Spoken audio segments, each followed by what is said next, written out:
بسم الله الرحمن الرحيم والنازعات غرقا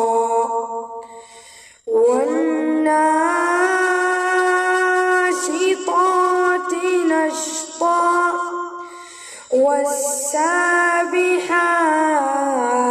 سبحا فالسابقات سبقا فالمدبرات أمرا يوم ترجف الراجفة تتبعها الرادفة قلوب يومئذ واجفة أبصارها خاشعة يقولون أئنا لمردودون في الحافرة أئذا كنا عظاما نخرة قالوا تلك إذا كرة خاسرة فإنما هي زجرة واحدة فإذا هم بالساهرة هل أتاك حديث موسى إذ ناداه ربه بالواد المقدس طوى اذهب إلى فرعون إنه طغى فقل هل لك إلى أن تزكى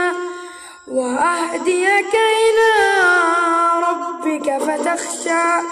فأراه الآية الكبرى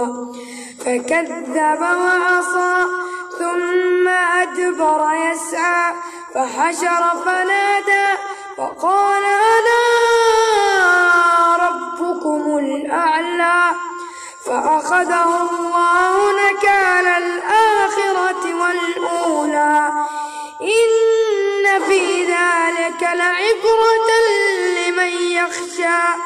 أنتم أشد خلقا أم السماء بناها رفع سمكها فسواها وأغطش ليلها وأخرج ضحاها والأرض بعد ذلك دحاها أخرج منها ماءها ومرعاها والجبال أرساها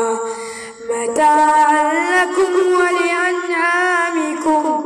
فإذا جاءت الطامة الكبرى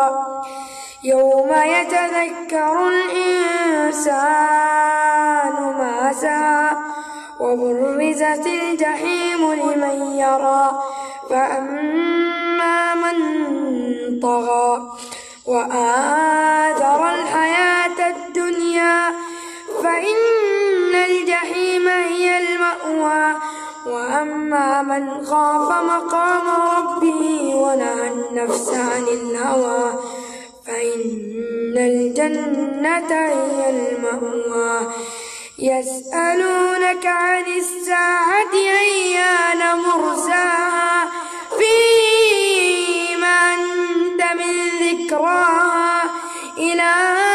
ربك منتهاها إنما أنت منذر من يخشاها كأنهم يوم يرونها لم يلبثوا إلا عشية أو ضحاها صدق الله.